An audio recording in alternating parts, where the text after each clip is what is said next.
انا في الليسي ديالي الطريق ديالي ديال من المدرسه للدار كانت مظلمه وكانت بحال شويه ديال الغابه، وبقوه الخلعه كيفاش دير داك السليب وداكشي. في هذا الفيديو بالضبط جبت لكم قصه بكي الحجر. في هذا الفيديو بالضبط جبت لكم قصه كاينه في كل بلاصه فوق بقاع الارض، وسر تا واحد ما كيعرفه الا الشخص اللي وقع له. لبنى الجوهري هي مؤثره مغربيه كوميديه معروفه في الديار الامريكيه. فجرت واحد كان سر محتفظه به هي لذاتها، وقع لها في الصغرى وجات اليوم بوجه مكشوف تعاودوا للعالم كله وكل شيء عرف، والمغاربه كلهم تاثروا بكاو معاها.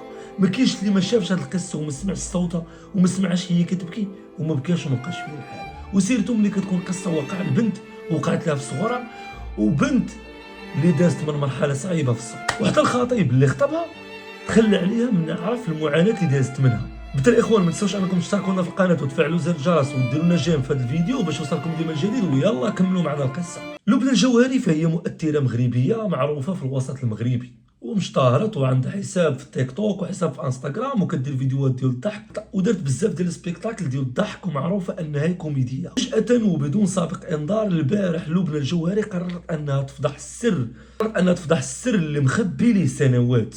والسر بالضبط ايام الدراسه ديالها، ايام ما كانت كتقرا.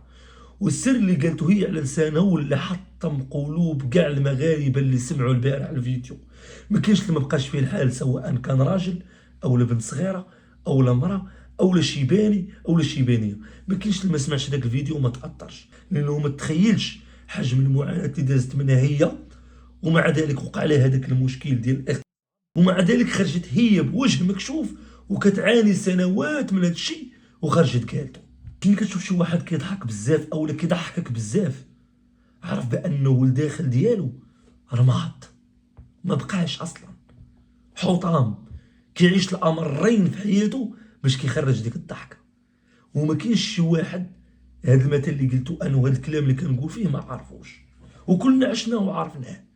فانا اللي غنوصلوا ليه ولا غنوصلوا للنقطه ديالو باش من بعد نكملوا الموضوع ونعرفوا الموضوع كيفاش بدا عند لبنى الجوهري. السؤال هنا اللي كيوقع هو دور الاباء، دور اولياء الامور. بطبيعه الحال حنا عرفنا لبنى الجوهري مناش دازت وشنو المشاكل اللي كانوا عندها وكيفاش تربات وقصه حياته وبزاف ديال المسائل.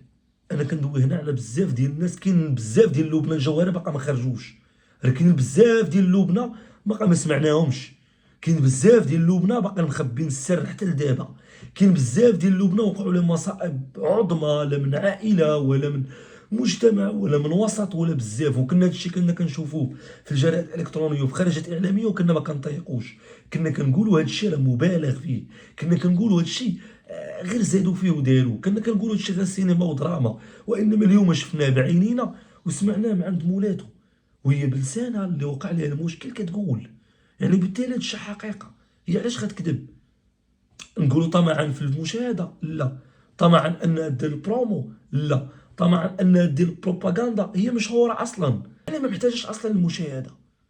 وحتى من الخرجات ديال المؤثرين اللي غتسمعوهم دابا في هذا الفيديو اشنو قالوا عليها ومحبتها ليهم. سمعوا معايا نرجس الحلاق اشنو قالت. الاساسي هو عطيو لبنى الماكسيموم ديال الحب، الدعم، المسانده، قويوها، ما تشفقوش عليها حيت هي قويه تبارك الله.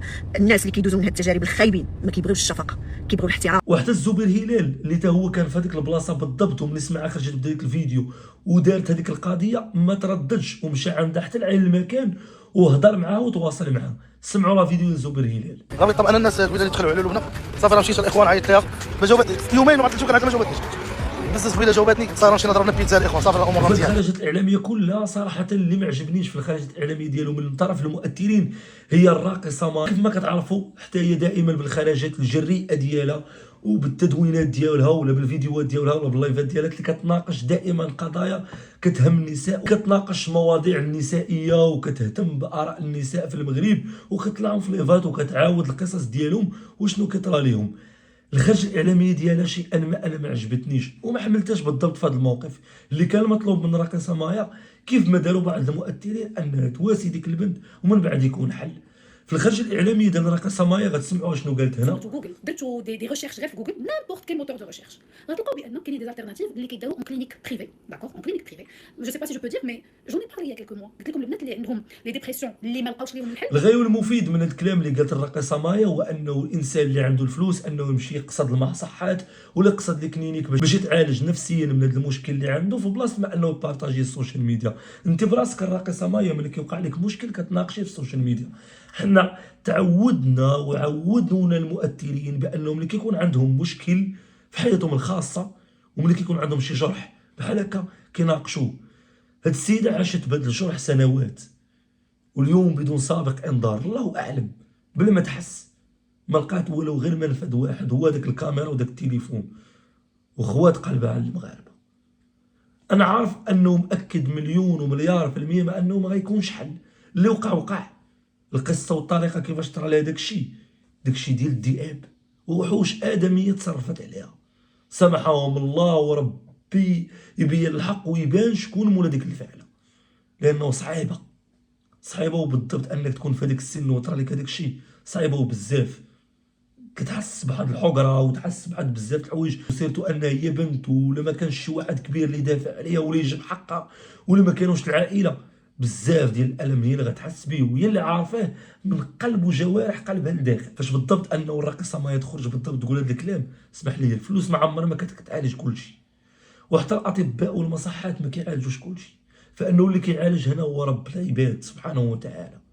هذيك البنت اللي غادي يعالجها واللي قاد نفسيتها واللي قادر انه يقاد النفسيه ديالها هو الله سبحانه وتعالى، وانها تعيش مع ديك الازمه وداك الشيء اللي طرا لها حتى يبان الحق.